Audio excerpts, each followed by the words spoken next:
Hello and welcome again to the Great British Mickey Waffle. I'm John and we have the pleasure of sharing a waffle today with someone who has so many tales to share, simply about following your dreams. But before I introduce him, let's start by introducing my fellow presenters for today's waffle. We've got Claire. Hello, how are you? I'm very well, Claire. How are you? Yeah, I am fine today. It's been sunny and, you know, it's autumn almost. So, you know, I'm feeling Halloween vibes coming. Oh, yeah. It's strange, isn't it? You just get to that stage where you're back of summer and that's last bit of sunshine and things like that. Wonderful. Lovely. Yeah. And we've also got Ben. How are you, Ben? I'm good. How are you, John? Yeah, I'm good. You enjoyed the sunshine today. You've been busy at work. Too busy at work. Well, I did go for a nice walk middle of the day, so it's quite nice. Made the most of the 30 degrees, which we're not used to. Yeah. Go for a walk in 30 degrees to pick up your pumpkin spice latte. Yeah, it doesn't feel right, but then it feels a bit like Florida. Yeah, definitely. It's like when at least Halloween now, July, June. It's getting earlier and earlier every year. Yeah, it's Christmas now, isn't it? Must be. Christmas in February. Yeah. It just never stops. Oh dear. No, it's not good. It's not good. And also I think that's the other thing as well. You might have noticed in the supermarkets, you know, suddenly you've gone from after Easter, you get back to school, and now we're suddenly faced with this whole thing where the supermarkets just cleared all the shelves and it's like buy now for Christmas. And it's just like cups of sweets everywhere. Just like crazy. Terrifying. Absolutely crazy. Anyway, we waffle, and we've got a guest. We've got a guest to introduce, and actually, it's someone we've met on other YouTube shows, and it's an absolute privilege to have him with us tonight. So, a big welcome to ThemeParkBazza. There you go. Yep. How you doing? Welcome, and thanks for joining us. It's great to have you on the show, and thank you for inviting me. That's a pleasure.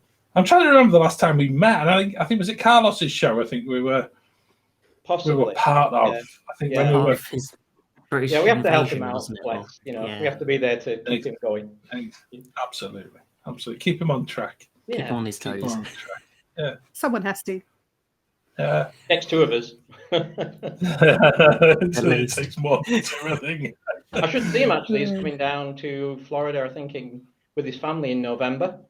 So he's got his big trip planned. So hopefully we'll actually get to see him in person again and give him some more, give him a hard time again, face to face. It's always fun. I think that'd be great because actually his solo trip was such a nice one, and so much he shared on his YouTube and on his socials as well. But actually, the people he actually went and met on his solo trip, I think if you get to be part of that, I think that's going to be absolutely brilliant. So. Yeah, we'll keep our eyes and our ears peeled for that, and I'm readying myself for the onslaught on Twitter, where, and Instagram, where it's just like day one. That is wonderful. I think all of our bags are packed for Florida, so we're all ready to go as soon as the borders open. Yeah, and I'm going to let our viewers and listeners into a little secret because actually, ThemeParkBazza is actually in the UK.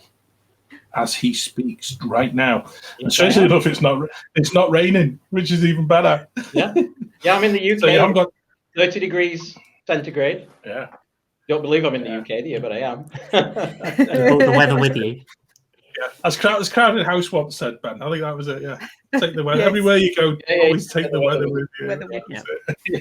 Oh, it's going to be one of those shows, isn't it? It's going to be song titles all the way through. Oh yeah.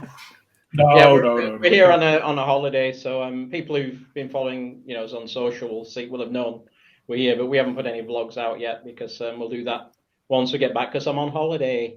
I'm having time off. No, good stuff. Good stuff.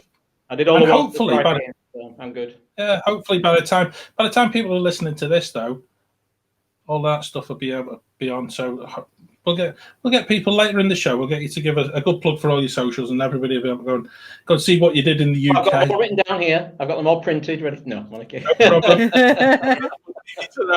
But first of all, we're going to put you through the mincer Okay. that has become such a synonymous part of the Great British Mickey Waffle. Okay. And all of the guests that we've had on here, it's quick fire, it's our carousel of questions. And as I've said to people, everyone who's done it before, just go with the heart. Yep. And it's not really quick fire, because actually I think sometimes we end up just chatting about a single question for forever and a day. So if you want to expand on the question, feel free. Okay. So, are you ready? I am ready. First question. What's your favourite park? Favourite park, I would say at the moment, is Epcot, because of all the festivals that are going on there, and the I'm not a fan of the steelworks in the middle that they currently have, but I'd say I'd say Epcot, because we go there more than any other. So if you want to go out, somewhere to go, it's usually I'll go to just for general visiting a park, having a drink, having something to eat. Lovely. And it's Epcot. It's Epcot. It's just that. Well, it's still a building site. I mean, Epcot's been a building site for goodness knows how long, since for years. But it's slowly coming together. But it's morphing. It's evolving, and it's interesting to see these buildings torn down. And as everybody here gets to come out and see it, you'll see kind of the finished 50th thing, and we've seen all the work walls and bulldozers and cranes going in. But it's definitely one of our favorites. Fabulous. Second question. What is a ride or attraction that you hate? Claire, what is a ride or attraction that I hate? Anything that spins, really. It's like the teacups and things like that are not for me. I'm not a spinner on the rides. You're not a Mission Space Orange, then? No. I've gone on the other side, on the green, is it? Whatever the other one is. Mm-hmm. I'd like to try the orange. I saw some of the, the Walt Disney World people going, Tom, what is his name, going on the drunk, which was interesting. On a vlog he did, he got drunk, which was extremely interesting. But no, I've not done it yet. But yeah, I'm not a spinner, so I like speed, but I'd say something like the teacups for me would be a no-no, or Mission Space Orange. Yeah. Okay, question 3. What's your most overrated snack? Most overrated snack is definitely, without a doubt, those spring rolls you get in Magic Kingdom at that cart. Oh, really? Yep, they've just put the price up to like $9 for 2. They're a mouth bite each. The pizza ones okay, but we tried them. They were greasy. They were okay, but everybody raved about these things and getting the cart in line. So, and all upset a lot of people. But unfortunately, for us, they're a pass. Yeah. Even if there's no line, we don't go there. Do you know what? They used to be a good value as a snack credit, but back in the day when it was. But I mean, they're all going up. They're all going up. Mickey bars have gone up to $6 each now. They were like $4, $4.50. We were there 3 weeks ago. You can get a whole box of chalk ices for that. You can get Mickey bars in the supermarket for a lot less than that. Yeah. So the prices of all the snack foods have really gone up. I would say 15 or 20% in the last 3 to 6 months. So it's sticker shock. Be prepared when you come. Bring your wallets with you, because you'll be surprised how much you're paying now for. We call it the Disney prices, obviously, because we go anywhere else. We here in England, and we're like, this is really cheap. But then we used to Disney prices. So you become accustomed to it, but be prepared. Yeah, it's more expensive than it used to be. Yeah, I can feel it strongly worded. I can't. I'm trying not to have a rant about Bob Paycheck. Yeah. There's a lot going on at the moment, but that's been slowly creeping up. It's another one of the ways that people get more money. Hidden taxes. Totally hidden. Yeah, it is though, isn't it? I'm going to note it. I'm going to save it for a proper rant at a proper time, rather than spoiling your carousel of questions. But if our listeners just beware, this is coming up in a future podcast. Yeah. John having a rant about prices again. Always. Let's add stuff to rant about. I'm going to move it on though. God, tell us, what's your favourite transportation mode in Walt Disney World? Favourite transportation mode is still the monorail. I mean, it's a classic, isn't it? It's still getting on there. A lot of what I've been reading in the press recently, I probably don't want to be on it. The bill will be breaking down what I've been seeing. But the monorail around, you know, from around Magic Kingdom, Ticketing Transportation Centre, just a classic. When you get on there, you know, I like the other transportation modes, but that for me is just like classic Disney. Disney classic smell. Yeah. Can't go wrong. Yeah. And it's just seeing it go through the contemporary. It's just one of those things that you just have to do every trip for us. Yes, amazing too. We were lucky enough once to stay in the contemporary 20 years ago. I went on I was on a business trip there, and it was all I could think of. I'm glad I'm not in a room, because the monorail runs right past the rooms. And I went into one of my colleagues was staying in those rooms, and the room was shaking when the monorail was coming through. Wow. Like, yeah, every 7 if you're going to minutes. stay there, you might want to pick a room away from the monorail. Nice to watch, perhaps not so nice to hear it every 30 minutes. Yeah. Yeah. That's intriguing. I've never heard of that before. That's another handy hint and tip.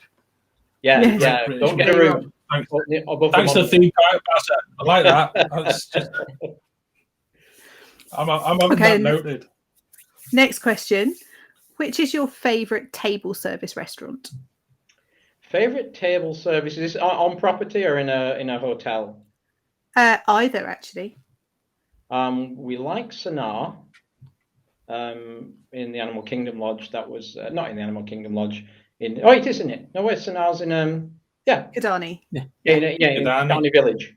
So yeah, we like Sanaa, and I'm trying to think the other one that we went to recently that we thought topped that. That's still one of our favorites. There was somewhere that we went, and I'm trying to think, but no, I think it's Sanaa still comes on. We haven't really been for the full meal yet. We only went for that bread service and starters, and it filled us up so much we never had a meal, and we said we've got to come back here and have a proper meal. But the whole setting and the savannah and everything out there, it's just like it's an amazing place. It's the whole theming as well. I've never heard about things said about Sanaa. Sorry? Yeah, it feels so secluded, doesn't it? That you go, and then you've got the fire pit outside, and it feels like quite a private experience, even if you've got a restaurant full of people. It's beautiful. I think we are all big Sanaa fans. Yeah, no, we are as well, and I think the other side I would add to that is the fact that it's been consistently good over a number of years. Yeah. You know, whereas some other restaurants, they either change the menu or they change the chef, and it suddenly goes from being a must go to restaurant, and suddenly it's like everyone's kind of, oh, well, I don't know if I want to go there anymore. But Sanaa seems to have maintained that high standard, and I'm with you. The bread service is just incredible. It really is. Yeah, and we used to go and eat in the parks in all the restaurants. Well, not all the time. We haven't got that much money. We're not millionaires. But we kind of go occasionally in those. And then we started moving out to the hotels, and the food quality and the service was so much better in the hotel. Yeah. That's really the go-to now, is to go in, if we can, get a lunch or a brunch in a hotel before you go in the park, or go in the park first and then come out, because I don't know, as you say, it's more of a special experience. It's less, I don't know, intense than the park, and less noisy and crowded. It just feels a better experience. Okay. Well, the next question: a resort you haven't stayed at but want to more than anything else on Earth? I don't think it's Grand Floridian or really Polynesian, probably. No, it's weird, but the Polynesian is just interesting through its decor and style. Everybody says they want one of those bungalows out on the water. The ferry boat goes past every 20 minutes and blows the horn. And just like, I couldn't do you're lying there sunbathing, and switch up, there's people, woo, waving at you. So I'm not sure I'd want to do that, but for some reason, the Polynesian feels like you're on holiday, like you're on vacation, like you're in the tropics. So for me, Floridian would be nice. But it's a bit posh for me. I'm a northerner, a bit too posh. I'd have to get dressed up for that. I like to be in my shorts and t-shirt, and so I think, Polynesian. $2,500 a night to have a boat full of people waving at you every 7 minutes is probably not the best plan. I've just got visions of a British bloke wearing his Speedos with his hanky on his head, with a vest, with a what do you call it, the vest on, Just imagine like 9:30 at night when the water pageant goes by. You've got that music as well. Yeah, that'd be perfect, wouldn't it? Yeah.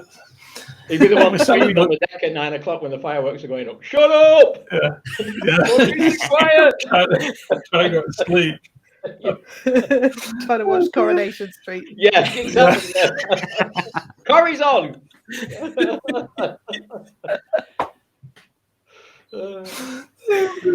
Love it. Oh dear! Right, here we go. This is actually a question that really foxes any of our guests who are American, but you won't have any problem with this. What's your favourite car park? Favorite car park? You mean parking lot? Favorite car Well, park? yeah, we get there eventually, usually, but it takes a bit of time. My favorite one is when you park in the Contemporary for free, have lunch, and then walk into Magic Kingdom. That's my favorite one. When you don't have to pay for it. But oh no, I should have said that.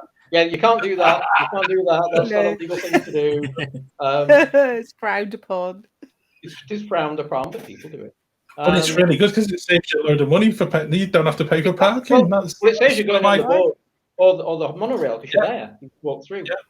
So and also if you leave it sort of after fireworks as well, it saves that almighty crush going back on. You're doing them a favour. You're not having to use the monorail or the ferry. You know, you're actually what are you talking about? You're helping Disney out there, aren't you? You see, just have to scroll down to it. Favorite car park? That's really quite a tough. I would say, maybe Hollywood Studios because it isn't as big. But there's no trams running. It's a bit of a hike now to get anywhere. And Hollywood Studios, you can tend to get in without being too far away. Epcot, you can be miles away. Magic Kingdom, you can be miles away. Animal Kingdom, you can be miles away. I think last time we were walking, it was like 10 or 15 minutes, and it was 110 degrees. And so, by the time you get to the park, it's like, okay, I need a shower now because I'm just soaking. I haven't got through security. I mean, I'd say, I would definitely say, Hollywood Studios because it's smaller. Yeah, and the new design of the car park's better. I would share with you one of my pet hates about Animal Kingdom is when you get all the way to the end of the line, and the guy, the guy's parking you, and you're closer to the 192 than you are to the gates of Animal Kingdom, and it just does my boxing. And the guy is just taking such pleasure in just that whole thing about all the way along, and you just want to turn around and give him the nice different sign, two-fingered salute. Yeah, as you we're British. What we do as we're told. You see the Americans see that, and they'll just pull in right there in the bay and stop and get out. And if they give them a hard time, they're like, "Oh, I'm sorry, I'm leaving it." So they won't follow the rules if you see them. Yeah, they'll just kind of.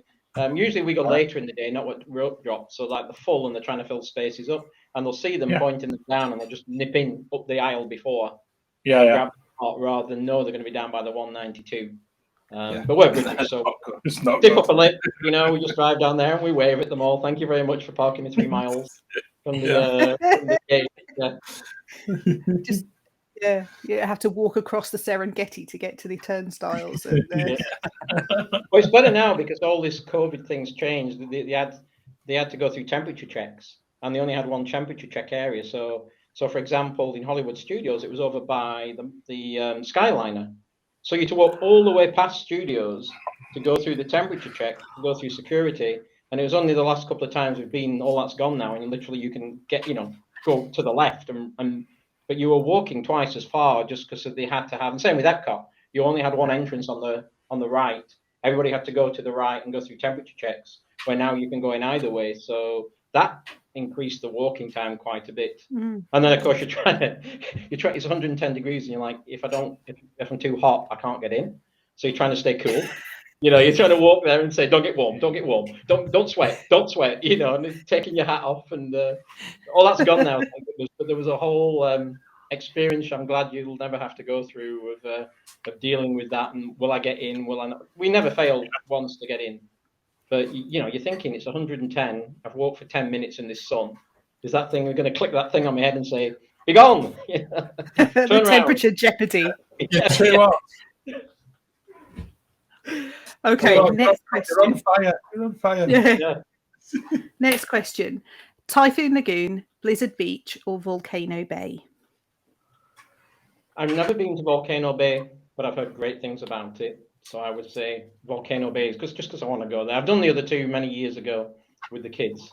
But I would say of those two, it was probably Typhoon Lagoon, but Volcano Bay has got to be. It's a new one, and there's all the Krakatoa and the rides and the roller coaster ride they have in there. got to do it, but we've never yet been to it. So it does look like a full-day park as well with Volcano Bay. It's they got those little tapoos, whatever they're called, tap things when you watch it, where you tap in to get on virtual lines, basically virtual queue. You don't have to stand in line. But yeah, that would be and it looks amazing from the I-4 when you drive past it with the volcano and the smoke coming out. Really, really looks impressive.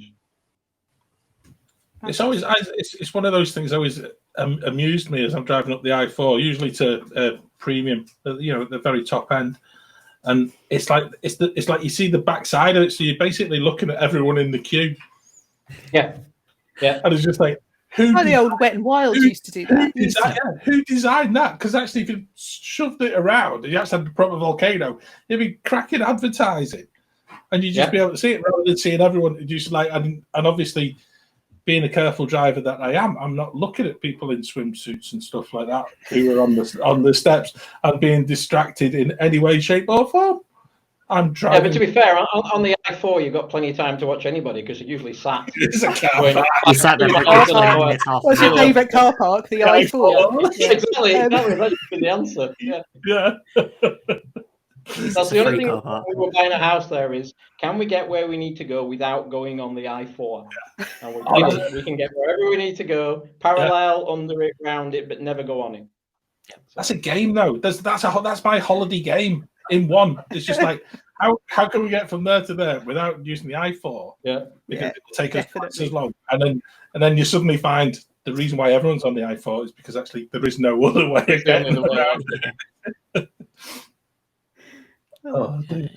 Next question: Galaxy's Edge or Diagon Alley? Diagon Alley.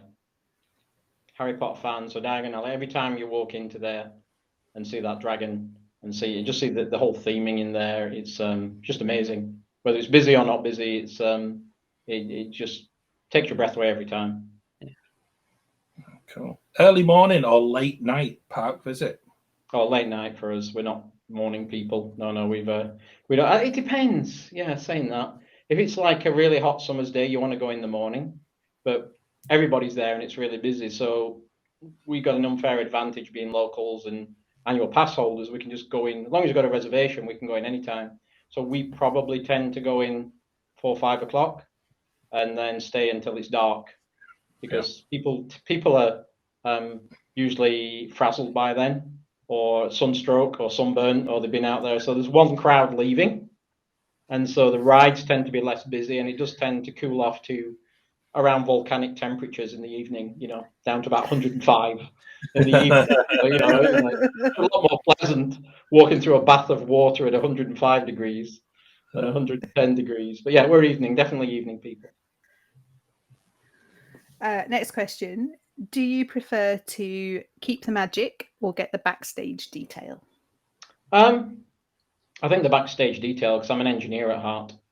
So I like to know what's going on. I've done quite a few roller coaster parks where we've done behind the scenes. And I used to work. I used to here at Blackpool Pleasure Beach. It used to be my account when I was in the UK. So I used to go in the park in the winter times and work on the rides and stuff. So I'm fascinated by the technology it goes on. So wow. Definitely behind the scenes for me. That sounds really cool. Amazing. Well, it is, but scary. I like all the I like all the backstage stuff. I love watching all the engineering videos on YouTube and stuff. Everyone who's watched the one about Tower of Terror and how it all works. Yeah, we've been watching those. It fascinates me. Yeah, I like to know the technology. Really I always trust the technology. People are like, why do you do this? Why, don't hang on. Why do you put your arms in the air? You trust the technology because I know it works. I was at Blackpool Tower 3 days ago, jumping up and down on the glass floor up there.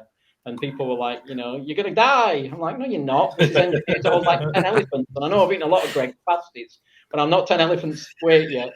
So it's all about engineering and knowing, all the engineering stuff. So definitely a geek, bit of a techie geek on that stuff.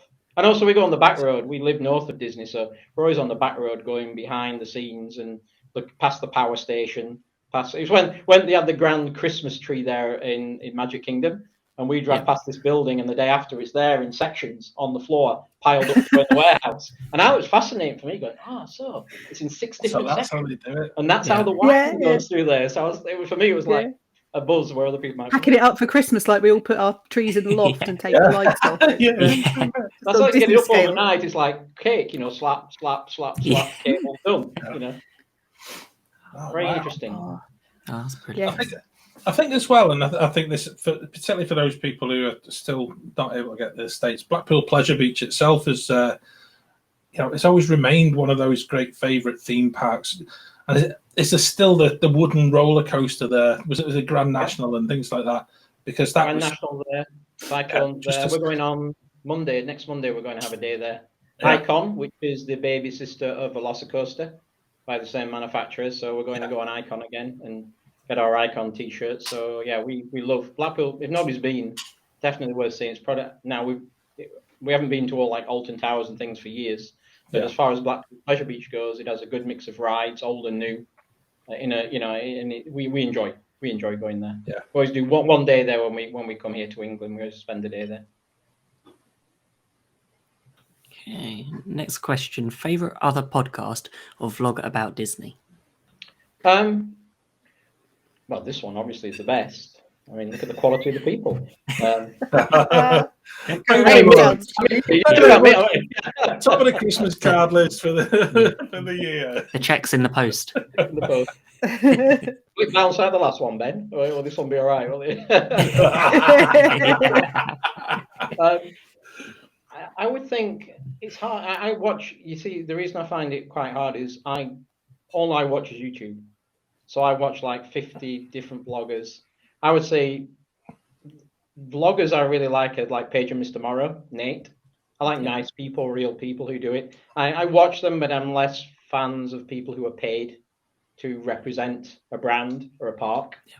So for me, it's really hard because I like the smaller channels, the ones who are up and coming like mine, or people who are new, people who are trying stuff. But if it's like of the names you would recognize, probably Nate, Paige and Mr. Morrow is one we don't miss out on his because he's just seems a genuine nice guy. No, it's brilliant. I think there's so much to actually view. That's one of my problems is actually finding time to actually invest in sort of the amount of content that there is on YouTube now as well. So yeah, you end up having to pick like somebody you like because when Halloween Horror Night starts or whatever, everybody's on it. It's like 50 vlogs. Yeah. Everybody's vlogging the same thing and the same rooms and the same whatevers. So I tend to gravitate to 2 or 3 people who I like them as a person and then watch their. Nothing wrong with the others. I'll sometimes watch the others as well to get a different perspective. But you haven't got time to watch everybody in the day. So you have to kind of pick and choose who am I going to kind of latch on to and follow. Because, like I say, there's it's like this vlogging city is magic, is Disney and the Magic Kingdom. Yeah.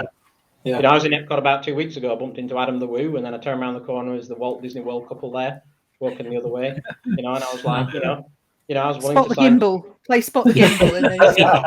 I was willing to give him his signature, and I was giving him a moment to calm down for meeting me. Take a breath. I know it's a bit overpowering for him. They're just kind of looking at me like, "Who is this guy?" Type of thing, But no, actually most of them I've met have been really nice. Down to earth people, and we'll give you a chat, have a chat with you. People are people. Some will be nice, some won't be nice, but definitely. Wonderful answer. The next question is a bit of an odd one because you are sort of in such a different position than anybody else I think we've ever asked this. So, on-site or off-site? We always stayed off-site when we went because got to understand before we moved to Florida. We were living in Virginia, so we were still traveling down, and then we're in England and traveling across.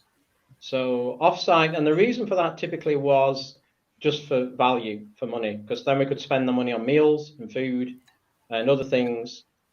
We were never about the bubble, and again, we're slightly different to others because we come down to Disney maybe 4 or 5 times a year. You could go for a weekend because you live in America. You go on a Friday, do a Friday, Saturday, come back on the Sunday, and do a long weekend. Obviously not everything, but so for us it was always finding a hotel that had transportation, that sometimes had a deal on. We used to stay on one near SeaWorld because that had some free tickets, free things, fast passes, things like that. So we were always looking for we're Northerners, we're tight. We're always looking for the deal. We're trying to close. Thank you. Thank you, Barry. I get into such trouble for being known as being tight, and it's just looking for decent value for your money. You're looking for value for money, yeah. And it's usually food, food and drink, and and all the other things. You can do a lot more. Then it's really hard if you're going to. I'm not knocking anybody who does it that way, but you just got to do your own math and your own finances and understand what do I want to spend the money on. And if I really enjoy that in-bubble experience in a hotel, go do it. It's all about enjoyment. What you enjoy as a family, what you enjoy as an individual. We shouldn't knock anybody on choices. It's just you've got this much money. How do you want to spend it? Do you want to spend it here, or do you want to spend it here, or some here and some here? And go do what's right for you and what gives you the most magical holiday. Because that's what it's all about. It's coming back with the memories that you really enjoy. Spot on. It's working out what you want from your trip. Yeah. Because we've done so many trips of like various things, and we're now DVC members, so it's like we got sucked into the bubble, and it's like we don't want to leave. Yeah, and that's great, because that's a wonderful. It's a nice place to be. Me and Maxine just drink a lot, so we like our money for drinking and boozing. My wife's a bit of a. She sounds great. I think I need to get to know her. I was thinking the same as well. I think next time we're all there. Next time we're all there, we're going to Epcot, and we're gonna go around the world in Epcot. I think that's it. That's exactly it. We have a personal thing. People have things that you're proud of when you're there. Our pride is if we go to a restaurant and the drinks bill is twice the price of the food bill. That's what we're aiming for, because then we know we've had a good night.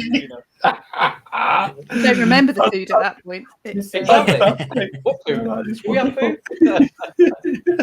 Actually, with Disney prizes, that's like 2 cocktails each. Yeah. Two cocktails and a glass of wine. Yeah. Crazy. So we have one final question in the Carousel of Questions, and this is one that we added later on, actually, Barry, because of a disagreement within the team. Okay. So no pressure, but it's actually quite important which way you go with this question. Okay. So which of these is your favourite? Festival of the Lion King or Finding Nemo the musical? I have to say, and I'm sorry if it upsets somebody, but Festival of the Lion King is the way I. Yeah, there you go. It's just John. It upsets. It is one of those things. Yep, and it hasn't changed for years. I mean, we've been going for years to that show, and it hasn't changed. It's still. I think it may have changed now, what I've heard since they've come back, but we saw it before it shut down, and hadn't changed from 20 years ago. It's great. The elephants are still there. The lions are still there. It's a real feel-good show. That's the one thing. It's very joyful, and that's the music I as love well. about it.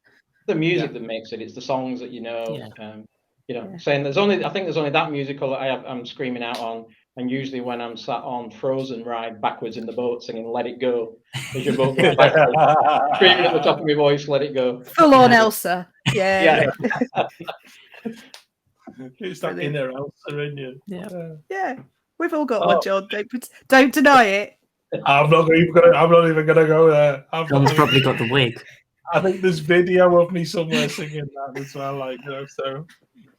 That's what I love about Pedro Mr. Morrow as well. He can't sing for Toffee, but he sings his heart out. He does some of these sing-along shows, and he's singing out. My wife's crying her eyes out. But he loves it. He's just really enjoying it in the moment, and you're like, good for you, mate. Just sing your heart out, man. I need to see him do a video of him. It's a Small World, and see if he sings all the way around. Did you see? That is my work. You haven't asked what is my worst nightmare at Disney. Somebody got stuck on Small World last week for 90 minutes. 90 minutes. They were posting on TikTok or whatever, and they were posting. It was like 60 minutes in, and the song's still going. Yeah, we got stuck. Disneyland Paris, our first trip. We went a couple of years ago, and we got stuck 45 minutes. Did the music keep playing? Yeah. Well, no. It stopped after about 15 minutes. Oh. Then there was lots of safety announcements, but all of it was in different languages. Right. Yeah. And it was going through lots of different. And then the dolls kept moving, and all you could hear was just the mechanics. Hear the clicking of the dolls. Yeah. Freaky. And then the music started, then it stopped, then started, then it stopped, and then we got off. You're still in therapy now. Yeah. Scarred for life. Scarred for life. I'm with you, Bazza. I think that would be a nightmare, wouldn't it? You imagine? Well, they didn't stop playing the music. Just like 60 minutes in, and they're still playing the music, kind of thing. You know. Yeah. How many You ways listen are to they it say hello? once and it's stuck in your head for 2 weeks. It's wow. Amazing. It's genius, really, but you know. Oh, musically, absolutely. So much you can deal with. Yeah, my wife won't get on it. Those dolls freak her out. She will not get on that ride because the dolls just freak her out. With all the, you know, she even has a hard time on that one in the pyramid. What's the one? The the Three Caballeros. Grand Fiesta tour.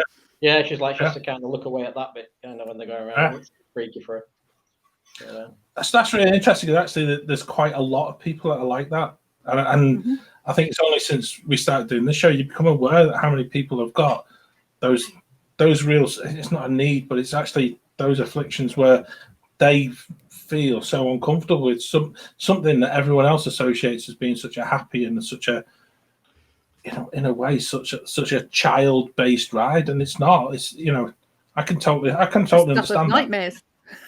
Yeah, no, I can totally understand it. I really can. Yeah. The only place worse than that was Blackpool Pleasure Beach, empty when you're the only one in there at night doing your things, and you're walking around, and it's like there's creaking noises coming. It's complete, a place that used to be noisy and busy, and you're walking around and there's creaking noises, and you're kind of walking along going, and I whistle a happy. It's like you're trying to keep your walking a little faster, you know. That was the most. Blair Witch Project in Blackpool. That would make a good horror film. Well, it's just something that's so natural because you're used to. I mean, if any of us were looking at getting to Disney, we could get into a Magic Kingdom and there was nobody else there. I think it'd be great. But I bet you after a bit, you'd be like thinking zombie apocalypse. Where is everybody? This is so quiet, no music. Yeah. And that's the thing. You don't realize that there's always music playing. Yeah. And you're going somewhere and there's no music and it's silent. And you can hear every creak. Yeah. Just like, and it's just the opposite to how your brain's been wired for those things. But anyway, I'm going off on a waffle, so I'll stop. That's what we do best. You're fitting right in. That's really good. I loved your answers. What a great carousel of questions that was. A bit of the attention back on you again, because you know, where do you start? Because I want to know personally, like I want to know about your journey to Florida, but how you ended up leaving England's green and pleasant lands for the US, and why? You know, I can't understand. You've come back. You're in Blackpool. You know, that's why on earth would you want to swap all of that to go to the USA and live? 3 words: witness relocation program. I mean, you know, you've blown it now. You've told everybody. I mean, we'll have to move again. Arnold Schwarzenegger picked me up and took me there and left me there, and now you're kind of blown it all. I mean, I'll have to start again now. I'll have to come back as ThemeParkBazza or something like that with Tom Dare. You know. What a Geordie accent. Actually, I go for a Birmingham accent because that's more funny. I'm all right then. You're having a good time with ThemeParkBazza. I'm all right. So I could do that. But no, truth is, I first went over. I started working for an American company in the 90s. And first went over in 97 through business, not to Florida, but went over and thought, yeah, I like this could be good. And talked to we weren't really ready then. Kids were young and just been born. We weren't really ready. But then from 2000, I've always been in sales. So I started my long-term sales pitch with my wife in 2000 and said, why don't we go to Florida on holiday? Why don't we go to California on holiday? Why don't we go to university? You know, and so we did, we actually holidayed there from 2000 and sort of got a more of a feel for it. And then an opportunity came. I was working for an American company, and an opportunity came. Well, my company was bought by an American company, and an opportunity job offer came up to be based in the US in 2005. And we just felt ready then. We just said, okay, we're not going to get this chance again. Let's go for a year, see how we do, rent a house. Let's go somewhere that's not Texas where you can't afford to come back. Make sure you got enough money so you can come back. And we rented the house in the UK for a year, so I could always, you know, fallback plan. And 16, 17 years we're still there. So it was one of those things. My motto in life is will I regret not trying? Will I regret not doing it? And I thought, if I don't do it, I'm going to regret it. And there's not many get this opportunity. So we did. We stayed. And that was the dog. The kids. The dog was treated better than we did. He got his own flight from Heathrow. He's there to. I don't know how he worked the headphones, and the entertainment system. But he got his own flight over, and I don't think he understood any of the American dogs with their funny accents when we got there. But yeah, we and we just stayed and said, hey, let's get a green card. Then it makes it easier coming through immigration. So we got a green card, and I stayed with that company up to about 4 years ago, and then I had an opportunity to move somewhere else, smaller company, and we were flying down to Florida 4 times, like I mentioned, 4 or 5 times a year. And we're like, so whereabouts were you based? Whereabouts were you based prior to Florida? Virginia, up in Virginia, sort of 2 hours from Washington DC, because that's where the offices were that hired me. So I was in walking distance to the office. My son and daughter are still up there, and then it was just like we always said, once the kids are out of college and we don't have the payments and everything, we'd like to move down here. But it took like 5-6 years to get a plan together, and then we sort of thought, yay, let's go down in 2020. That's going to be a good year. Let's go down in February. Let's go to the theme park. Oh, they're closed. Right. Okay. Yeah. But the positive side is that if there's always got to be some upside to some of these things. Is everybody started working remotely, working from home. Why can I be here in the UK? Is because I can work remotely now that I couldn't have done a few years ago. So I can do a little bit of work here and get some time here. But it wasn't like a bang, we're going to go. It was more like, oh, we've got a chance to go to America. And I'd say that to anybody, don't aim for Florida. If an opportunity comes up, you've got to get through the door first. Yeah. You've got to get through all the paperwork. And once you're in a country, then you can move wherever you want. But don't target Florida as being like, it has to be that. Or, oh, no, it's a job in Chicago, I'm not taking it. Because worst case scenario, you're 3 hours flight away from Florida anyway. Yeah. So, and we used to drive down at Christmas. It's about 11-hour drive. So we had plenty of sandwiches and flasks of coffee. First year we went, we had a flask of coffee and some egg sandwiches. We stopped about an hour in, like you do, open the bag, a flask of coffee. 11 hours to go. We better get going, haven't we?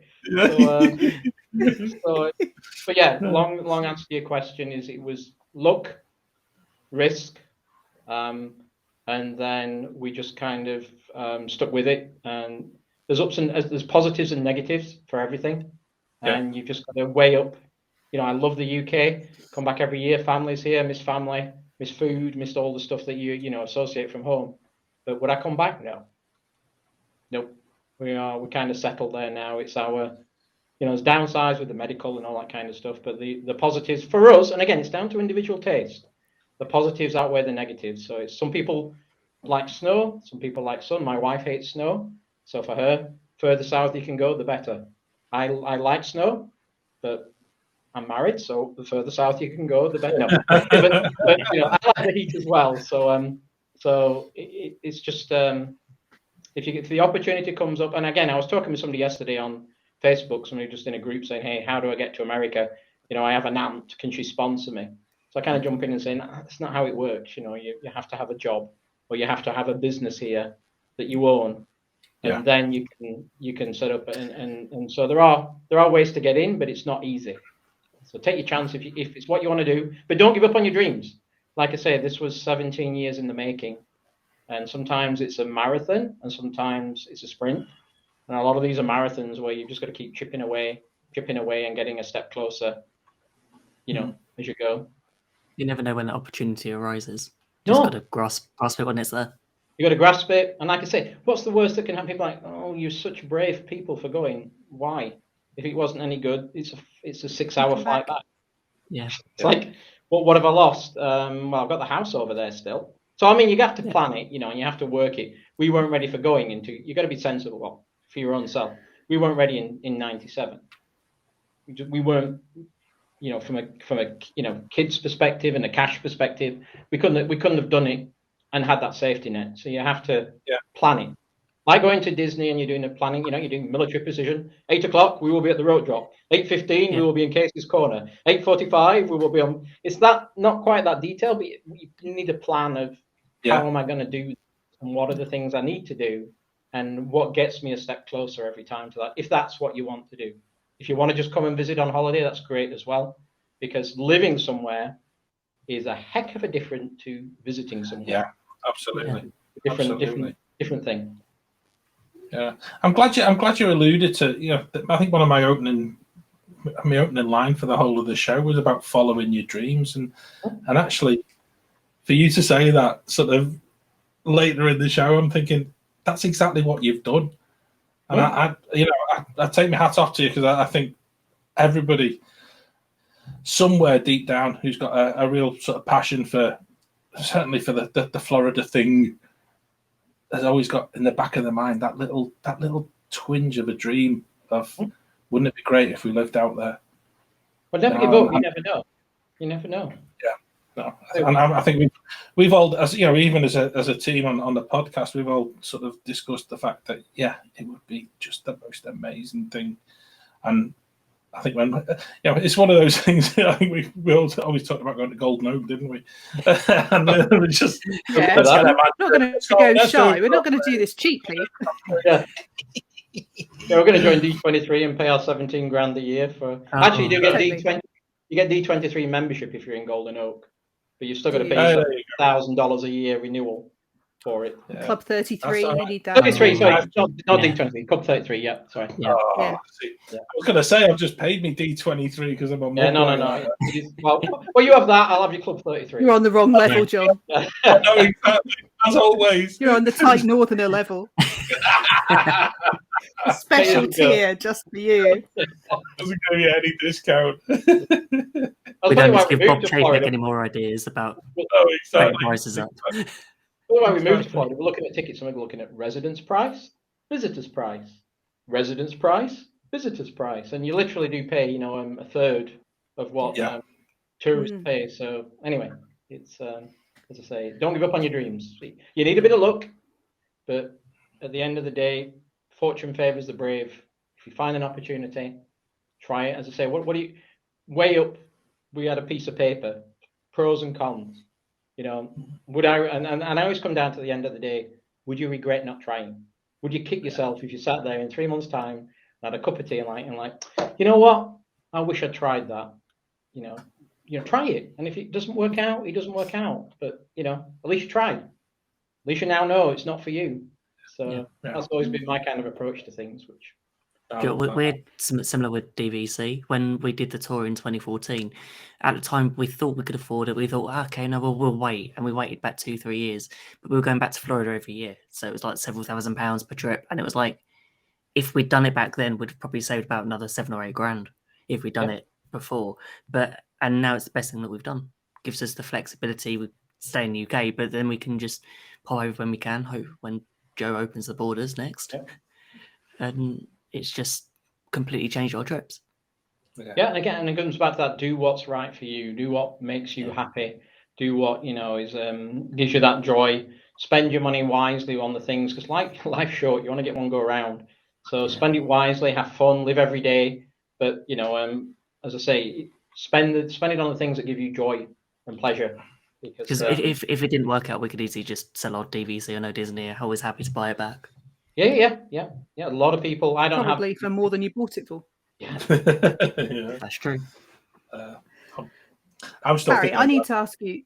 I need to ask you about how, when you were moving down to Florida, how did you decide which community you were going to live in? How did you go around that process of, because there's so many different places, isn't there? And as you were saying earlier, you didn't really want to cover the I-4 every day. So what did you do? How long did it take you to find your house, and what stuff are we missing? That's the other thing. As people who just visit, there must be a whole load of stuff in the Orlando area that we completely miss. Sorry, that's like the most massive question ever.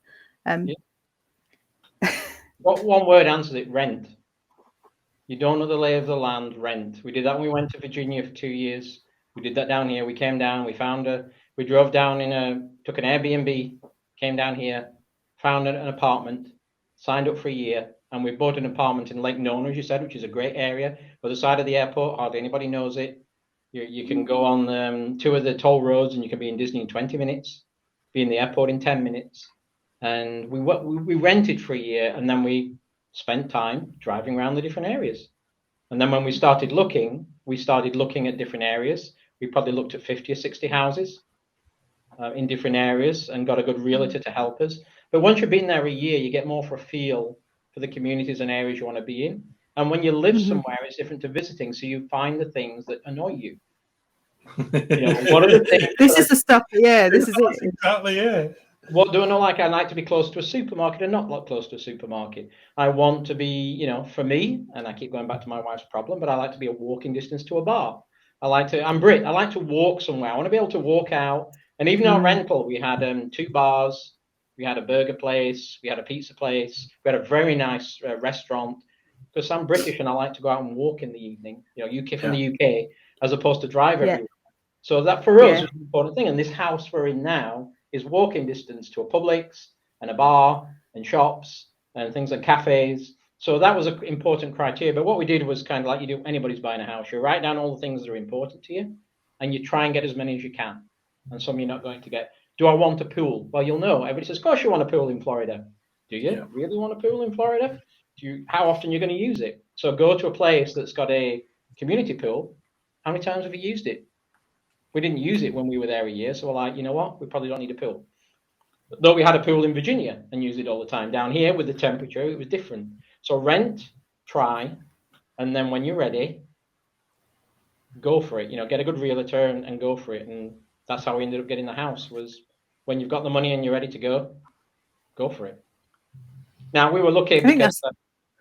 what was I saying? No, go on. I was going to say we were lucky because we saved up enough money.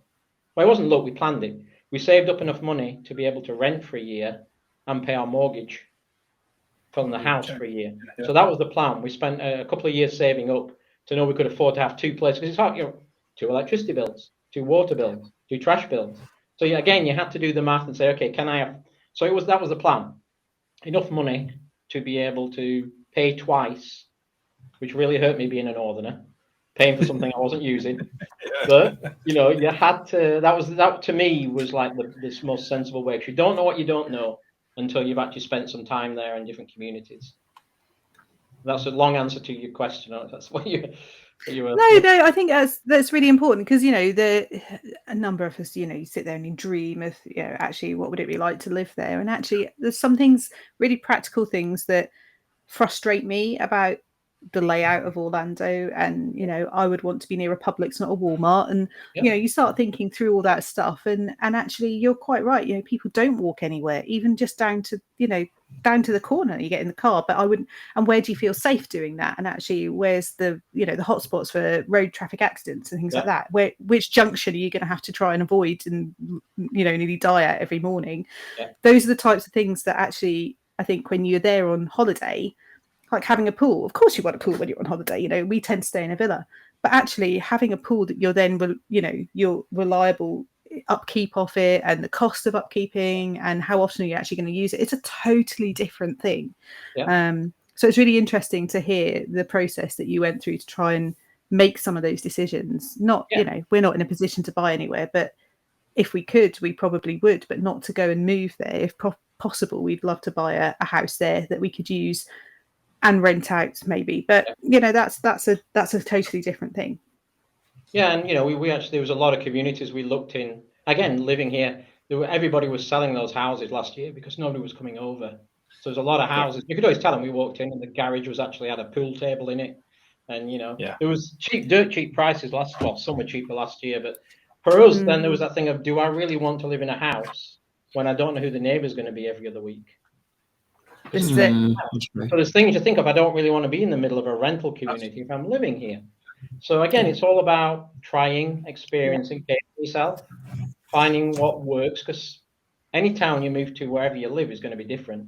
And you've just got to go through those things of what's important to me, what are the things, and really comes down to what aggravates me. What's the things that get me frustrated, and try and avoid those.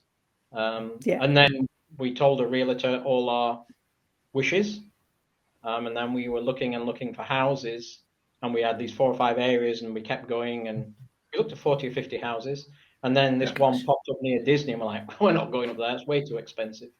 And it was a fixer-upper, but we looked at it and thought, you know what, at this price, even with the work it needs doing, we could probably sell it for a profit in a few years. So location, location, location again. Yeah, and okay. What we discovered as well, I mean, one thing we discovered is we didn't realize we loved the lakes. I don't know if it's being from the UK and the sea, but we saw 2 houses that had looked out onto a lake, and then that suddenly became something that was never on the list from day one. Yeah. But that became top of the things on a lake view. Never was there until we'd been around and tried it, and so we ended up with a lake view and close to Disney, which wasn't planned but nice. Walking distance to pubs and bars. You don't have to go on the I-4 to go anywhere. Result. So it was checking a lot of the boxes. Did it have everything we want? You're never going to get everything you want. You never. No. But it's always about weighing up. What do I need? What do I have to have? And what would be nice to have? And going for the have to haves, and the nice to haves might be, come afterwards. So you just got to. Again, I'm an engineer, so I like to lay things out logically as possible and like check boxes of yes, no, yes, no. And then, of course, you walk into somewhere and get an emotional attachment, and all that goes out the window. Oh, forget that. Yeah. I know we need a new bathroom, and I know we need a new kitchen, but we can do that someday.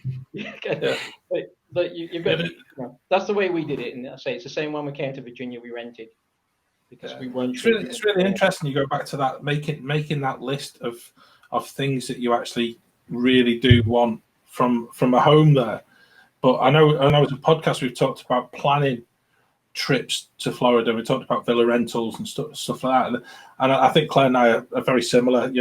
We've got a list of about 45 different things that we both look at. Essentials, John. They're essentials. All essential. Every one of them.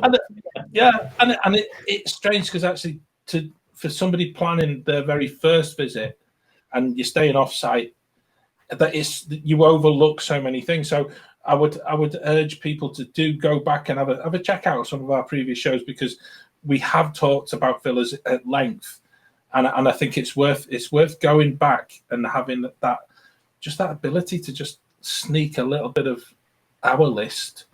We might try and put it in our show notes as well, but we will. We've done that kind of show, and for you, going and actually buying a house, that must be even more scary, because I think my list would be about 150 things, and I don't actually know if the local bar would be anywhere on that 150. I'd be. Well, it's just again, it's what makes you happy. I mean, the list was very simple when we came here. Before COVID came, I was flying 5-6. Well, I was probably flying 4 days a week every week. So for me, it was like I got to be within 20 minutes of the airport. Yeah, we've got to be within 20 minutes of the theme parks. And if we can be, we'll try and be near a bar. Yeah. And that's what the first rental was. We were 20 minutes from the theme park, we were 10 minutes from the airport, and we were walking distance to some things. That's all we had. Yeah. So it was just because we knew we wanted to go into Disney. We knew I had to travel for business. Well, that all changed. Now I'm half an hour from the airport because I don't travel anymore because of the COVID thing. So, but anyway, it was very simple. We haven't exhausted this, but you've got to start somewhere for a rental. And it was like, and then again, do you want to be on a top floor or bottom floor? Do you want a pool? Do you want a house? Do you want a villa? Yeah. Another thing we did was go in an Airbnb for a short period of time. And that convinced me I wanted a house and not an apartment, based on all the banging and scraping of floors and things. Because we've always had detached house, not always, but in England we had a detached house when we left. And I realized once I went back to an apartment that it's a bit older and deafer. It just winds you up, doesn't it? Yeah. So, and again, it's what winds you up, what makes you aggravated. Yeah. So you want to be relaxed at home. So for us, again, we spent some time in an Airbnb when we were scouting for a rental. And if anybody wants a rental, I think it was like, I have to remember the site. There's loads of places in Florida for rentals. Hotspot, HOTSPOT, hotspot.com is where we went, and that had all the rentals and different prices. And, we use that just to find somewhere. But there's plenty of places you can rent short term before you really get your wallet out, because it's a big investment. It's a big buy. When you buy, buying a house, buying a car, 2 biggest things you'll ever do in your life from a spending perspective. You want to make sure don't rush into it, because the worst thing you can do is rush into it and regret it. We almost paid rent for another year because we hadn't found anywhere. I'd rather rent for another year and then pay extra to get out of the house or whatever, out of the rental, than make a bad buy on a house, because, that's a big ticket mistake. That's absolutely. That's such amazing advice to share with with our viewers and listeners, because actually that, I think, epitomizes the pitfalls and actually the joys that you're actually now enjoying of having taken time and actually sort of a step back and actually appreciating what's around you. Love that. Yeah. Appreciate that, Barry. That's I've made notes just in case. Yeah. It goes wrong. It's Barry's fault. Barry said, "This is what Barry said." I was more thinking, don't tell the missus I'm making plans. I'm making plans to Florida. One thing is, it's a thing to consider. I don't know if it'd work now, but if you can work remotely, because COVID's brought all that change to my job, coming over and getting an Airbnb for a month and working part-time and then going to the parks and checking things. I don't know if it's reasonable to do. I'm doing it now with my company in America. So, I'm kind of working later in the evening, but I get it gives you that freedom to in the evenings or whatever. Is there any way you could do that to give yourself a longer time? Because when you come on holiday, it's all emotion. Yep. You should never buy on emotion. You need to buy on practicality. But the only way you do that is to spend more time. So the flights you pay to come over here, we're all paying now these wonderfully inflated prices for flights as they are now. Yeah. It's the same price if you go for 2 weeks. It's the same price if you go for a month. Yep. Yeah. But not all of us can get a month off work. So is there a way you can work it to work a week and get 2 or 3 weeks off? I don't know. I'm not saying you can, but consider those things as giving you some more freedom, giving you more time to think about things and walk the streets, boots on streets. That's the way you know what something's like to live in, is to walk down the street in 110 degrees through bath water. I was going to say you're the only person walking, and that used to be the case before COVID came. Me and Maxine would be out there, and it's like a ghost town. COVID came. How many bikes and prams and people and joggers? It was like, really? There was bikes coming at you. Where have these people come from? Nobody walks in America. No, and suddenly, because nobody could go to gyms, there was bikes coming at you. And, it was crazy. We go out for our morning walk, and it was like, but calming down. I think it'd be nice, a bit of peace and quiet, and it's like everyone out cycling. Yeah. But now it's gone back to normal. They can always tell the other ones walking out in the midday sun. With being so close to Disney, how often do you go to the parks? Is it something you do on every week, several times a week, or? Nah, weekends, because I got to work. So I'm usually not during the week, unless it's not since they put the rules in for a reservation. If you could go if there was no reservations, let's go to Epcot, have a walk around. Not necessarily do anything, but just walk around. But I'd say every Sunday or Saturday we go to the parks, because being northern, the more I go, the more I save. Yes, it's an annual pass, so I'm getting the value from it. I'll be there even if I've only got a broken leg and a broken arm. I'm getting the value and my free parking. I don't need to go in the car, but I'll go in the car because it's free parking. Yeah. And God knows what so I would say Saturday or a Sunday. But again, we don't do 8 a.m. to 8 p.m. rope drop charge. Going to the parks for us is it's 2 o'clock. Let's go for a couple of hours, see how busy it is, see if we can get on a ride. And again, it's unfair, I know, because we're locals, but you tend to do that, and you do it in little bite sizes. Yeah. I would not advise anybody coming on holiday to do that. Go in and do the rope drop, maximize your time in the park. But we kind of do the little bite things. Yeah. But and people say, vlogging and stuff, are you doing it for a vlog? No, I'm going to the parks anyway. All that is just like bringing people along to what I'm doing. I'm not doing that to create content. I'm doing that to go because we enjoy going to the parks. Yeah. And a couple of times, a few weeks ago, we didn't take any cameras with us. We just went to the parks because we enjoy going to the parks. I mean, why else would we buy a house so close to Disney if we didn't like the parks? When you're sat there at 8:45 and your house starts shaking when the fireworks are going off. It's like, oh yeah, Disney time. Literally, they do that's another thing. Does that annoy you? Sounds great. Oh, living near fireworks every night. Yeah. Every night at 9:30. And then when it rains and they can't set them off, they have to set them off. They can't go back and take them out. So 1:30 in the morning, the house is shaking because they're setting the fireworks off to clear them. So it's like, there's the magical side and there's the real side that, but on a serious point, you've got pets.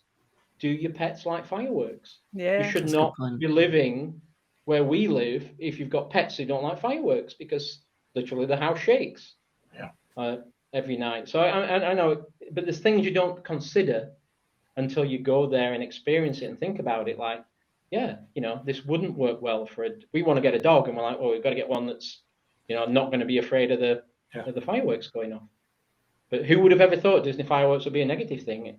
That's true. Positives and negatives to everything. There you are. I'd never have thought that until you're there. Yeah. It puts a different spin on next time you're looking at sort of staying on site at Disney and then going, have to pay more for a firework view. Yeah. And it's just one of those things you just don't think about. Yeah, I'm thinking, right, next time I'm there and it's been raining, I'm going to be up at 1:30 in the morning. I only found out they can't go back for health and safety. They cannot go back and they move them once they're locked and loaded. Because one of the neighbours on our neighbourhood thing was complaining, why were the fireworks going off at midnight or whatever? And it's like, they have to fire them off. They have to clear the tubes out and reload them again for the next day. There's also, if anyone's ever played golf, even at Oak Trail, shells all over the fireworks. No, what you can actually get, it depends on what time of the day that you go. But if any of the fireworks haven't actually been released from any of the shows, they're actually taken to a place, and you'd be playing golf, and halfway through your backswing, you'll find this firework exploding in like 10:30 in the morning, and you're just like, "Whoa, what's happening there?" 1, now, do it now. Just get in now, But it's like it's one. It must be one of them health and safety things that they actually have to ensure that the fireworks are actually exploding. We've just chuckled so much, when you play golf and everyone's like, everyone has to be dead quiet and all that. We're trying to play golf and it's like the sweat's running down you.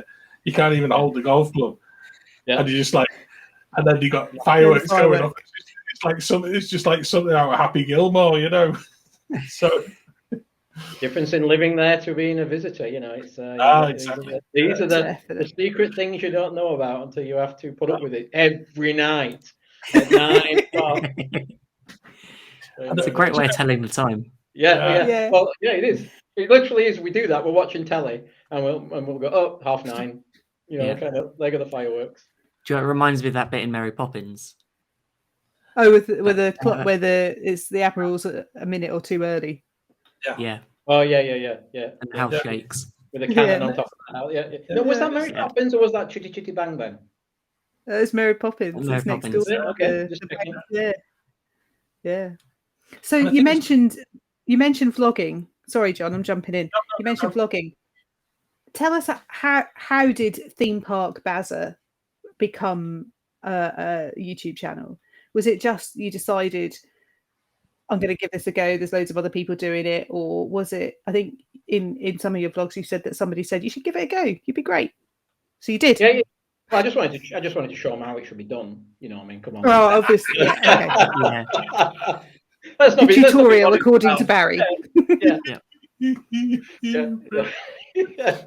No, it was just actually COVID that did it, because I used to travel, as I mentioned, I was traveling was my life. And suddenly on the 28th of February, it stopped. Nothing. And so I was getting a bit, like we all are, dealing with issues with that stress and whatever. And, I was getting a bit stressy about things and trying to find things to keep me busy and interested, and I've been tinkering with it. And there were some of the vloggers that I've been watching and following. It was Mike from Ricardo's Family Vlogs, who hopefully I'll see next Tuesday here in Blackpool. Never met him, but we're going to have a beer together. Who said, give it, and it was like my attitude of, give it a try. What are you going to lose? Just give it a try. But it takes a bit of courage, if that's the right word, to put your face up on a screen and pretend you know what you're doing. But it's like coming to America. What have I got to lose? Nobody watches it. But I was more involved in the engineering side of, how do I use this camera? What do I do? How do I make this work? And so it's been a journey the last 12 months of, and again, what did I do? I bought a GoPro and I use an iPad and said, I'll give it a year. And if after a year I'm still enjoying it, I'll buy a proper camera and I still got an iPad, but I'll buy some editing software, something that isn't free, and I did. And so it's kind of grown just through trial and error, and do I want to do it, do I not want to do it? But what I tend to do is do things that I enjoy doing, and film things that I never thought anybody would be interested in, like DIY. I do this fancy vlog on the park with music and fancy stuff, and then I come home and I unblock a pipe, and I get 3 times the views on unblocking the pipe than I do on a fancy park vlog. Was it the changing the light bulb in the garage? Yeah, changing the light bulb. And actually, it's funny because I came here to Blackpool and somebody said, "You coming? I'm coming for the illuminations." And somebody said, "Are you bringing your bulb changer with you?" And I'm like, I didn't even realise. I said, no.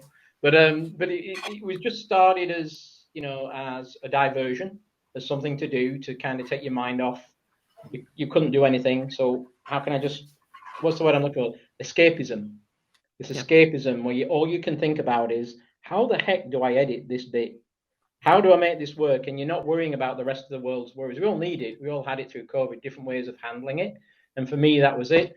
And I've just kept on doing it, and we're still having fun doing it. But again, it's really more. And again, a lot of it was, and a lot of agains in there, again, was for the family, a way of connecting with the family back in England and letting them see what we're doing. My mum and dad won't fly anymore, so they haven't seen the house. So I can take pictures of the house, and I can show them how the house is going on. And then my mum can call me and say, "Barry, you shouldn't be climbing up ladders with flip-flops on." And they can give me all the things that parents do. Why are you doing this? You can mum for that, can't you? That's it. And apparently I heard yesterday off my sister that she doesn't like it when I use American words in the vlogs. Barry said aluminum the other day. It's aluminium. So he was not very happy. His son was not turning into an American, but it's things like that. It's connecting with family, it's connecting with people. And for me, the last 12 months has been connecting with people. I think on this trip, we're probably going to meet 20 or 30 vloggers who I've never met, but I watch, and we connect on social media, but we're making points to go and meet each other and have a drink, because to me, it's all about the people. It's all about the people. So as well as seeing family, I'm seeing my YouTube family as well for the first time, and we're having a few meetups and having some fun. And of course, I've got lots of free PR from it, of course, in their vlogs. I missed out though. I should have like a ThemeParkBazza t-shirt or something like that. I'm saying I'm missing all my branding chances here. Like, let's enjoy the meal together. Enjoy the meal together. This meal is lovely. But no, it's all about the people and having fun. Yes. And also one thing that really struck me about your channel is the positivity. We're massive as a show. It's the one thing that's basically seen us all through cancelled trips and the whole lockdown bit from a UK perspective. But to be able to sort of watch your channel and just feed off the positivity that you're probably not even aware of you doing it, but it is that sort of that humour, that sort of the whole way that you are on your channel, it just gives everybody a lift, and it's just like that's what everybody wants, because it'd be so easy to once again go into that sort of mode of whinging about stuff and moaning about this and moaning about that. That easy to do, but actually it doesn't make for good YouTube viewing, does it? So I moan a lot, so I don't know. You don't, and I think that's the bit. That's the bit we find quite amusing. It's I don't know when I was trying to get that pressure washer started, and it took like 100 goes or whatever. Everybody was saying to me, "You're very patient," and I didn't say I'm not patient. I'm just stubborn. It's like it was just like I would do this thing. There was no anger there. It was like, "Come on, we'll get there. But no, I appreciate your words. I mean, what you see is what you get. It's like it's how we deal with life, and again, what I film is real stuff that we do, and that you can do something with a frown, or you can do something with a smile. It uses a lot less muscles to smile, and we just try and get through stuff. And if it works, it works. If it doesn't, it doesn't. If people like what we do, I'm just blown away that people actually, like I say, enjoy me. Somebody sent a comment last week and said, "Is it wrong that I enjoyed watching you cleaning your air conditioning unit out with a vacuum cleaner thing?" And I'm like, I said, "Is it wrong that I actually enjoy doing it?" It's like, but it's like it just blows me away that. But I think what it is, people connect with people, And people connect with kind of, like I do, I connect with folks and enjoy. They could be baking a cake, climbing a mountain, doing whatever. It's like Adam the Woo. Adam the Woo can be walking down the street with a camera talking. I'm engrossed. You know, he's just rambling about stuff. But it's like you're into the person, you're into their life and what they're doing, and hopefully we bring a little bit of that. And I was a bit worried when we were vlogging when everybody was on lockdown. Is this Barry trying to push it in my face, saying, "Look at me, I can go to Disney. Look at me." And I had a bit of worry about that because I'm like, I'm not trying to do that. I'm trying to give people escapism. I'm trying to show them a ray of light that this will be here when you get here. It ain't going away. It's only going to get better. That's exactly the way I think we all took it, because we were just desperate for that ray of light, and to see you in the park, and it's just like, for us, it's that experience of just like, someone can actually go, and it's still all there.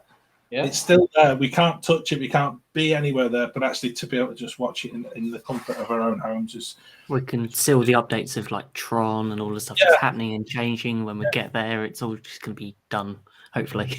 Yeah. Well, I mean, and for me, the best thing is seeing you folks when you're actually. For me, I just want to be there when you walk down Main Street. Yeah. And see the castle for the first time with a box of Kleenex, probably for you all when you come down. But it's people seeing that emotion that people have connected to the thing and just sharing that. And I was thinking the other day, it's a shame, but I'm glad you'll never enjoy all the things we've had to go through. You'll never know what it's like to be in 100-degree heat with a mask on outside, or all that COVID stuff. It's all vlogged and everything. It was recorded for posterity for lots of people. Yeah, but I'm glad you don't have to go through that. I'm glad that when the borders open, it'll be more back to normal. Yeah. So it won't be so jarring because it's gone through we've seen so many changes. Remember, we moved in February, so we had a month of normality. And then the world changed, and it was just amazing. But I'm glad everybody enjoys but it is there. It's waiting for everybody. It isn't going away. Tron's going to be there. People have to delay. Like, this is the third time we've delayed this trip here. But you come in next year, Ratatouille's opening up. Tron's going to open up. There's the Guardians of the Galaxy going to open up in Epcot. So we'll have something. There's a ton of really, really good stuff coming along, and I'm very excited for 22 and 23, and the 50th birthday will go on for that time. We're not going to be there we're going to be in the UK, but I think we get back big on the beginning of October, so we've made a reservation for Magic Kingdom on the 3rd. Just, I mean, it'd be nice to go there when the 50th is on. We've got 18 months for everybody to come and enjoy it and see all the stuff. And again, there's more live performers coming back now, which was great to hear the music again. That's only been in the last 2 months. And you don't realize how weird it is at Disney not to have the live performers on the streets singing, and and the characters are now starting to appear more. I'm not getting close to everybody yet, but he's edging. And I think I know everybody wants the borders to be open and be open at the right time, I'm sure, when the COVID levels are down, which are pretty bad in Florida at the moment. But when they do, it will be more like Disney that people know, and not a Disney that people don't recognize, because it's just so alien to the last time you went. So again, I always try and look for the positive in things. I always found it weird when it was like you get to the end of the day in the park and it's like you see people vlogging or live streaming, and it's like then there was no fireworks to finish the night.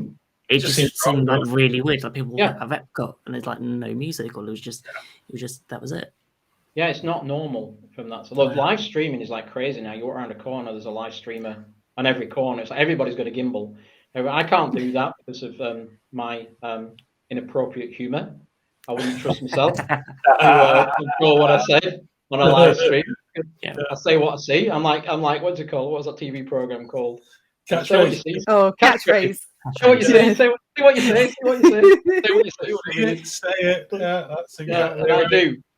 I got that in a vlog the other week where somebody said, I didn't realise I'd said something, and all these comments came in, and it was just Barry with his natural reaction to something. So, but yeah, there's a lot of people, and I've made some friends. There's some nice. Carlos does them, and Desire Dream, and some of those are really nice folks. But that's all taken off in the last year. I don't ever remember there being so many people walking around the park streaming as it has done before. And the other thing I don't like about that, just a pet peeve of mine, is when they do it on the rides, because they have a camera there in front of them with a viewfinder lit up, and the streaming, and it's like, and somebody on the Frozen ride, this was just one of the locals, decided, on Frozen, we're sat there, there's a family in front, she decided to turn around and start taking pictures of a family with a flash on in the dark, and it was like, so there's a lot of no, good to know all those idiots are still here when you come. So all those people who are going to annoy you are still going to annoy you. They're still there. Here. They're still here, but normal service has resumed. Yeah, but vloggers are not vloggers. I would say more streamers are abundant now in the parks, which we didn't see a year ago. So they're fine, but it's just different. Just don't get behind them on a ride or get in front of them on a ride. Just give them a bit of gap, because you don't want to be the one sat behind a camera that's up in the air or a phone. I quite look forward to the challenge of getting them banned from YouTube just because someone in the background is using inappropriate language. Yes. Well, they don't get monetized for it because of all the music. So I don't know how it is for money on those. I guess it's views, but you don't, because they're always filming all the music. I've had a couple of mine copyrighted, and like, why? And I'm walking through. I've been to Hollywood Studios one, and there was a Frank Sinatra song in the background for 10 seconds. So it picks up anything that you're walking around. But those guys, a lot of the music on those things, there's no way you can do that and not get copyright. Yeah, that's true. We were in Disneyland Paris last August, and we vlogged it, and it was like we just had a nice sit down and outside Phantom Manor. And if you didn't realise about the music in the background, it's only until I was editing it, upload to YouTube. It's like, what do you mean a copyright strike? It was just like, no, and didn't realise it until you upload it and you find out what happens. It's not a problem for me. I'm not at 1,000, almost there, but once I get to 1,000, I guess you get the that becomes an issue if you're doing the thing. So I'm kind of abusing it at the moment with music that I shouldn't be using. Man song and things. Until you're at 1,000, it doesn't matter. And that's why we love watching your channel, Barry, because you're so dead normal. And that's the thing from a UK perspective. You're normal. There's no pretentiousness about anything that you're doing. You're just talking and doing, all the stuff that we enjoy. And I think that, there is a place for everyone within the community at one end or the other. And for me, I think that, the positivity, the fact that British humour is different to American humour, and you laugh at the stuff that we laugh at, you moan about the stuff we moan about, and I love watching your channel for exactly that reason. I'll be sitting there going, oh yeah, John would be moaning about that, or how much? Yeah, right, 17 quid for $17 for fish and chips. You're having a laugh. But all of that stuff, we were all watching that with my husband. We were like, what? How much? No. And it's normal reactions, and there's nothing sanitized about it. It's just you, and I think that's the fun bit. Well, there is some sanitization. Is like I have to my humor a little bit, and then Maxine swearing. I keep saying most of my vlogs are out, and when I put Maxine swearing out of it, it's like down to 20 minutes. So that's why she doesn't say much, because it's always like, how's this? Good, right? And then you're on something else. 20-minute tirade I've cut down, it's like I have to get a book out and look some of the words up. I tell you, I don't even know what they are. Brilliant. I appreciate your kind words. I mean, what you see is what you get. Like I say, it's not. I love that. It is who we are, and I'm gonna flip the mood a little bit. Is there anything from the UK that you actually miss? Greg's pasties. I had a vanilla slice yesterday. Can't move off this yet. I think it's really family's number one, because you miss family. So you can we obviously we FaceTime, but being there and giving someone a hug. We haven't seen in 2 years, so giving someone a hug is a big difference. So family's number one. And then number two, it's all the smells and sounds and sights and tastes that you were brought up with. So just being by the sea is just great, because it's different, being by the smelling the sea and walking on the front and then going, oh, it stinks. I mean, isn't it lovely? And it's then, it's really been food. You gouge yourself on fish and chips and pies and pasties, because you can't get savoury pies. You can't, and you can get a lot of the stuff, but it's just the things, the sweets you were brought up on and kids that you can't get. So we're human beings, and we live through our sight and sound and smells and tastes. And it's really those smells and tastes you miss from the food, and obviously the sights and sounds of the family. I can't promise to send you any of your family, but if there's any sweeties that you need, We'll sort you out. We'll sort your food parcels across to Florida. Have you seen how much they are? The shipping? A quarter of aniseed balls heading your way. Uncle Joe's meatballs from Wigan. Pear Drops. Pear Drops are good. My wife loves sarsaparilla tablets. But then she keeps it so they go soft and stick to the paper bag. No. But it's things like that. We you know, it's funny because, you know, we'll go to the local sweet shop in our town when we're there in a couple of weeks. Just have jars and jars of sweets. Yeah. You heard that phrase, kid in a candy store? We just stood there mesmerized. Oh, Pear Drops. Oh, sarsaparilla tablets. Bonbons, strawberry and lemon ones. Cola cubes. Yeah, cola cubes. Pineapple cubes. Yeah. Yes. Or take all the skin off your top of your mouth. You know, you've had three, you've got the skin the next day. It's things like that you forget until you've had it. So it's a lot of reliving those things. So we love coming back here. We always will keep coming back here. But no, we'd never relocate again. We still there's still more positives than negatives to being in the US.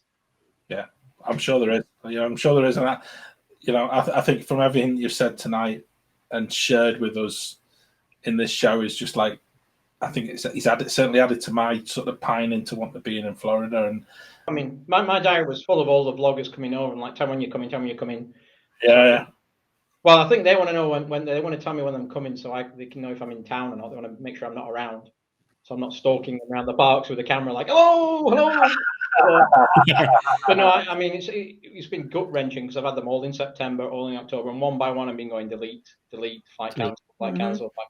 I've still got the ones in for November and December for a couple of folks, so I'm hopeful that'll work out. Because I say for me, the biggest kick will be walking down Main Street and just seeing your faces.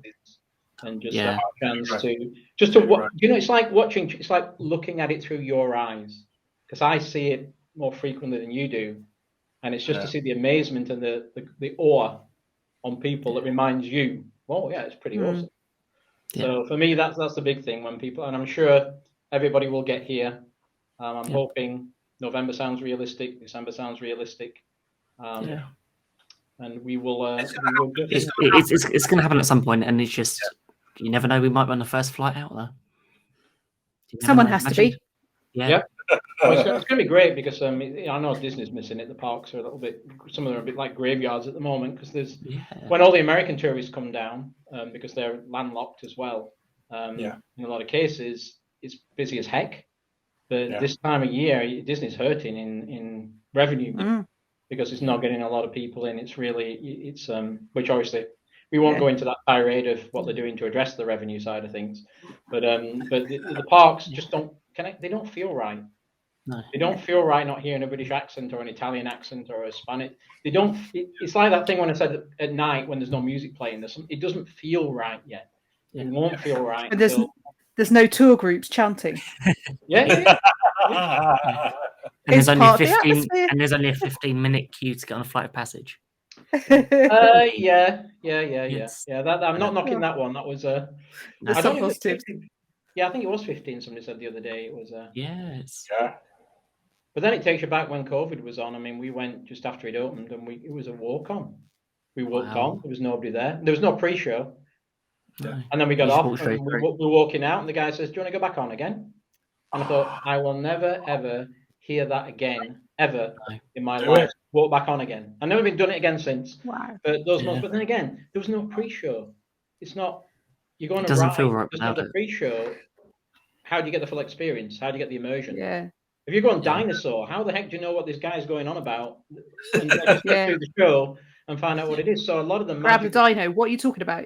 What? That's our dino. Is it? Yeah, what dino? What are you on about? What meteorite you're talking about? So everybody will get back. What? Yeah. But that's like the whole thing of that's what I mean by I want it to be more normal for people. I want the pre-shows to be back. I want the singers to be back. Casey's Corner to be open. I want it to feel you're paying good money to come, so it should feel like Disney. Yeah. It shouldn't feel like just a park.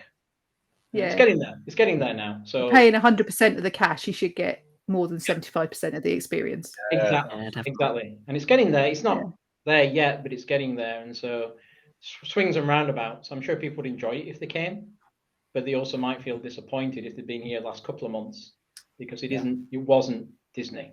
It wasn't Disney. It was, but you know what I mean. It wasn't right. Especially if it was someone's first trip as well. That's always the thing. Is like it might be your once in a lifetime trip. It's like, and you're only getting like 3/4 of the experience. Yeah, it's one of those things. A lot of people said that I'm going to rebook because I want to see the fireworks. I want to see the parades. I want to be able to have a dining character, which again only started 2 weeks ago. Yeah. So I mean, but that's coming back, but it's taken time. So you can understand you're paying a lot of money to come here. So you want to maximize your experience, and it is getting there. Trust me. You know, hand on heart. Every day it gets a little bit better. It gets a little bit closer, and we're 80-90% the way there. When they bring the trams back, so I haven't got to hike for 2 miles across the tundra to get in the park. That'll be the final. To me, that is it.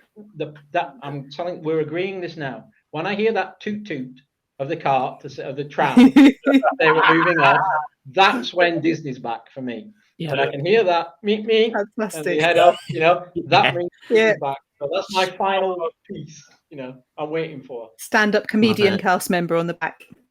Oh, yes. Yeah. So after all discussions in the recent shows, we've also asked our guests to imagine you're hosting a dinner party. You've one guest of honor, already assigned to, let's say, Mr. Walt Disney. You can invite 5 others to the meal to enjoy. Those guests can be a character within parks, films, so any Disney World, MCU, Star Wars, Pixar, all included. Okay. Any cast member or Disney personnel employee, dead or alive. So who are you inviting over? Is it Bob Gurr? Bob Gurr, who designed the monorail. He's got great choice. Wow. So I think I'd have him as one of the key people there. Darth Vader, just because he'd be a laugh, because he would be like breathing heavily at the table. He's just there for the comic relief. For the COVID comedy.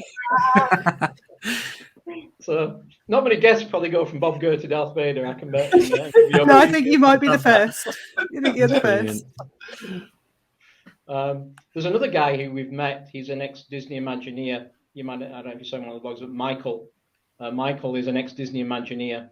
And he's just wonderful. He was around in the 70s and 80s. He did all the designs of the Wildest Ride in the Wilderness, did all the rocks and everything. So he tells great tales, and he showed me some of the books. So having him as a Disney, you won't know him, but Michael is a ex-Disney Imagineer, retired in about 2002. But he has so many tales of Disney inside the tales.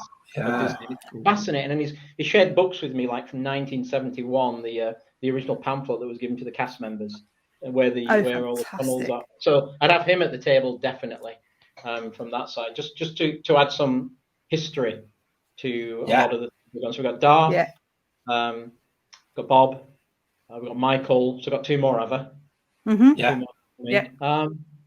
Who else would I have at the table? I think. And you can knock me on this, but I think I would have the current CEO of Disney. I'd like to have him at the table to have a conversation about. Is that just to pin him down to have that chat? I would love to see him and Walt Disney sat down. I was going to say, is he going to be interrogated by Darth Vader? Darth Vader's there to give us but I think I'd have to have him there, because I think you get the perspective of how the parks were originally, the concept of the parks, the current version of the parks. The guy who's got the background view of how things were done, Darth breathing heavily in the corner, just to comic relief. And then I think who would the last one be? Who would I have? It could be a character as well from the parks. Yeah, any character from any property. Any character from any property. Who would we have? That's a really hard one, because there's so many to choose from. Who would I have? I was going to default to Mickey, but it might not be a great conversational person at the table. Just to have him there. Not now. We don't have the talking Mickey in Magic Kingdom. It was always a good one to choose when you had talking Mickey.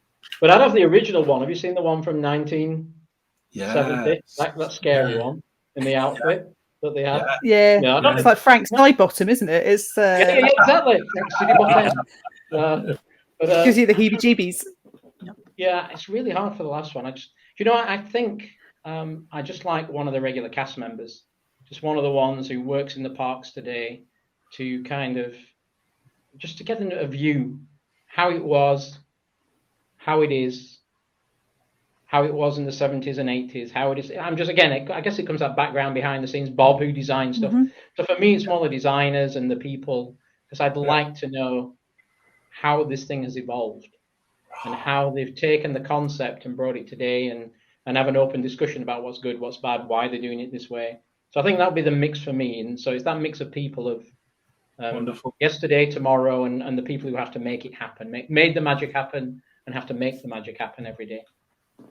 Oh, that's brilliant. Sounds great. I'll come and serve the drinks. That's exactly what I was about to say, Claire. It was just Peter. Bazza invites his missus as well, then yeah, I think we'll all be sort of applying everyone with drinks. And I'm going to say the drink bill will be 3 times the food bill, because that's all right. Bob Chapek's paying.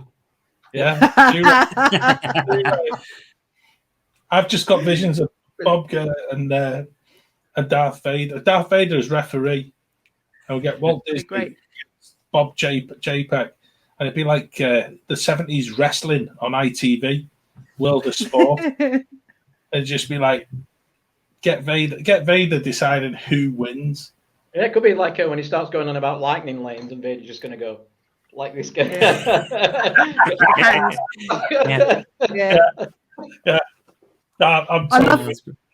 I love the idea of having just a regular cast member there who's able to give the perspective of how the guest experience is created and delivered based on the current situation. I think that's an amazing idea. You're the first person to say that, I think. That's a lovely thought as well, because essentially in this day and age, they're the people who are they're basically the first people that people are lashing out at and giving loads of abuse at, because things aren't like they used to be, and they're going to make the magic happen every day, and they face a lot of I've seen a few things in the last few months in the parks that I haven't filmed or anything, because they weren't really the right, but they face a lot of hard times. So for me, it's getting. I'm all about the reality of things, keeping it real, and that's part of the whole thing of trying to understand people's perspective. There's nothing closer to the people than a cast member, or somebody who designed it, or somebody who had the idea for it, or somebody who's now got to make it profitable and has millions of people, hundreds of thousands of people working for them, different pressures, different people in different roles, all trying to make it work, and trying to understand, get in their brain and understand how they see it.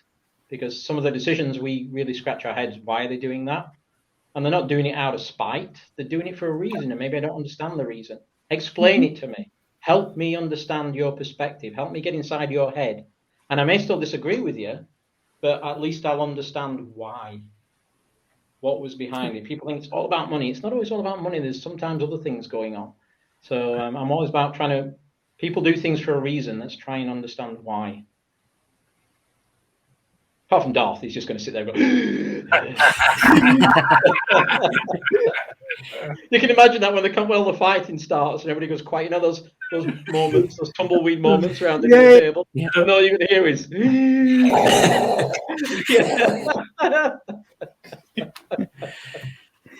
Brilliant. Wonderful. Oh, dear me. Do you know something? Go on, Claire, you were going to say. No, I was going to say, I can't believe how quickly the time has gone this evening. Chatting. It's just like whizzed by. Yeah. We should have just all walked across the map there to Blackpool, and we could have just filmed all of this pub over a few pints, and it's just really amazing. Really would. I had such a giggle, and it's been absolutely superb. Oh, Barry, it's just been such an absolute delight having a chat. And I've got to say, let's start with the ThemeParkBazza. Where can people find you online? Just Google ThemeParkBazza. It's ThemeParkBazza at YouTube. It's ThemeParkBazza at Twitter. It's ThemeParkBazza at Instagram. Pretty boring, really. But it's just ThemeParkBazza or any of those locations. You'll come across our social or our channel on YouTube.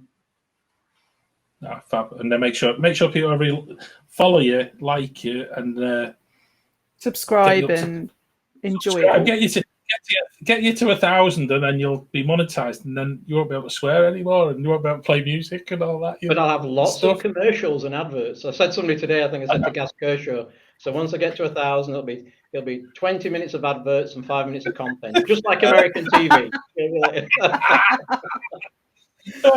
It's the worst nightmare. Worst nightmare. Goodness. Oh dear. Right, and as always, just thank you for listening. This has been an absolute hoot tonight, and I've got to say, what a great show. You can find us, The Great British Mickey Waffle, on Facebook, Twitter, Instagram at GB Mickey Waffle, and our YouTube channel, which is The Great British Mickey Waffle. Give us an email at waffleon@gbmickeywaffle.com, and you can also find us on the usual podcast platforms: Spotify, Apple Podcasts, Amazon Podcasts, or just ask Alexa, Siri, your Google Home, or whatever to play the Great British Mickey Waffle podcast. We are live the third Friday of every month for our monthly madness of a live show. There you go. Look at that. Ben's even got the graphic, which is great for those people listening. Yeah, that's all right. That's great for people who are listening on. Perfect for a podcast. It really is. I love that. I really just. We will also be faced once more with a mastermind chair, a roulette wheel of waffle, and we're also live each and every Wednesday night at 8 p.m. UK time for an hour or a bit more of a waffle about whatever we choose to talk about that week, because we're like that. We like waffling on. If you're listening for the first time, we'd love it if you could like and subscribe so don't miss out on any of the fun things we've got coming up. Barry, thank you so much again. It's been an absolute blast. And Ben and Claire, thank you. That was such a great waffle. Thank you. And I'm just going to, it's been superb. And I'm just going to say a last thank you for everyone who listens. It's always appreciated. And until the next time, waffle on. Waffle on. Waffle on. What they said.